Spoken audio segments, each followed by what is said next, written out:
Hi, this is Rabbi Orlofsky, and welcome to the Parsha in 5, where in 5 minutes we try to give you some insight into the Parsha to help make your Oneg Shabbos a little more enjoyable.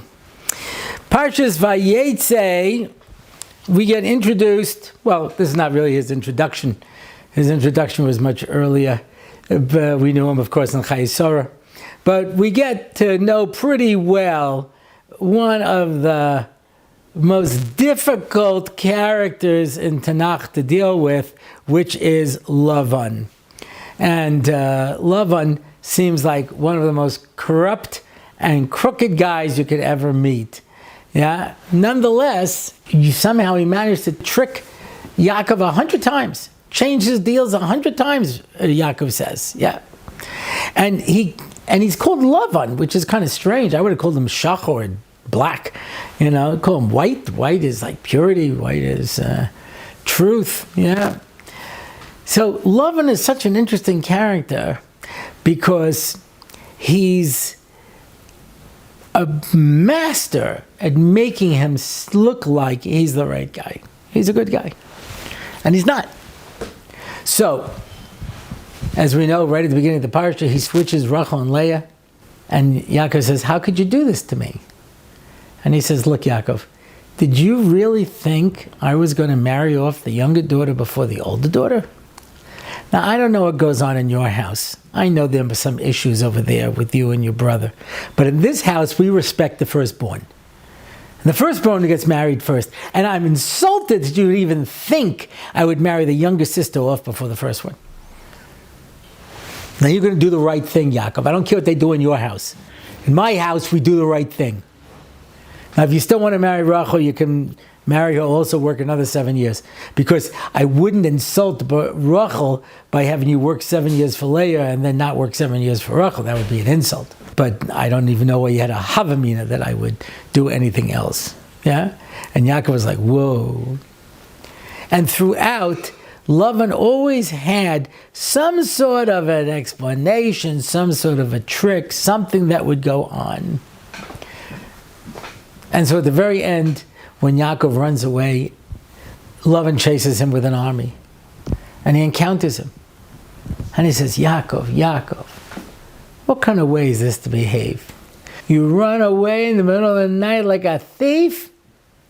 You don't let me kiss my children goodbye? You don't let me say goodbye to my grandchildren? We were going to make you a Sudas Preda. What about, I would have brought in a band. Forget about what you did to your mother-in-law. Oh, she's just sick over this. Now at this point, Yaakov is like, ah. And he says, you should know. Not that I would, but I've got an army here. If I wanted to, I could really do you serious damage. But Hashem came to me last night and said not to talk to you good or bad. And Yaakov says, Azoi. That's what Hashem said. So obviously it doesn't matter what you say, everything that comes out of your mouth is a lie or a half-truth or a distortion. Hashem said you shouldn't even talk to me.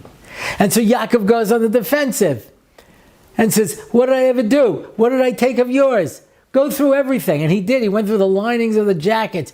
Couldn't find anything. Show me what you got. He says, I worked for you for 20 years. In the heat and in the cold, I never brought you a dead animal. I took on every responsibility. I took care of everything I could. And now you chase me and threaten me? Because you would have sent me off with nothing. And at this point, Lavan just loses it.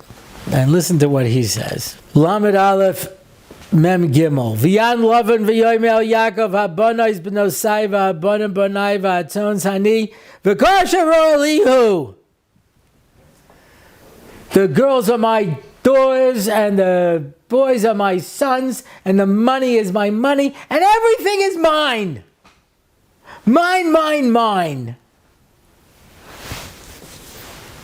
Reminds me of my misspent youth of a Bugs Bunny cartoon where Daffy Duck and him, they come into a cave filled with treasure, and he starts screaming at Bugs Bunny, it's mine, mine, mine, mine, mine, mine, and he like beats him back down into the hole, and And Bugs Bunny doesn't care about the money, and he goes, I'm rich, he just couldn't believe it, and he finds a genie.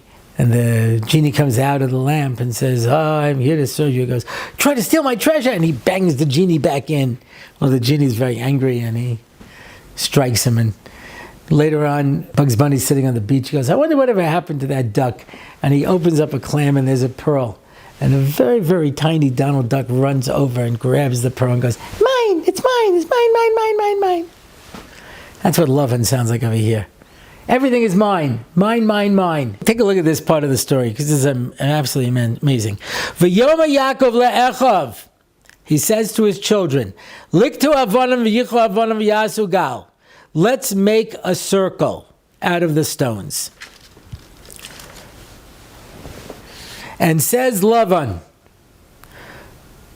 Vayomer Lavan liYaakov, Hine hagal hazeh v'hine hamatzeva asher yorisi, which I put up. Okay, he just lost it.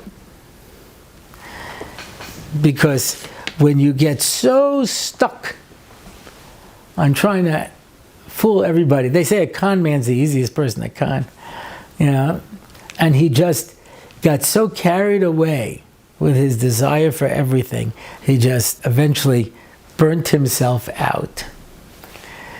It's a cautionary tale, and every one of us should be very careful about how we approach our honesty and dealings with business and with other people. Shabbos.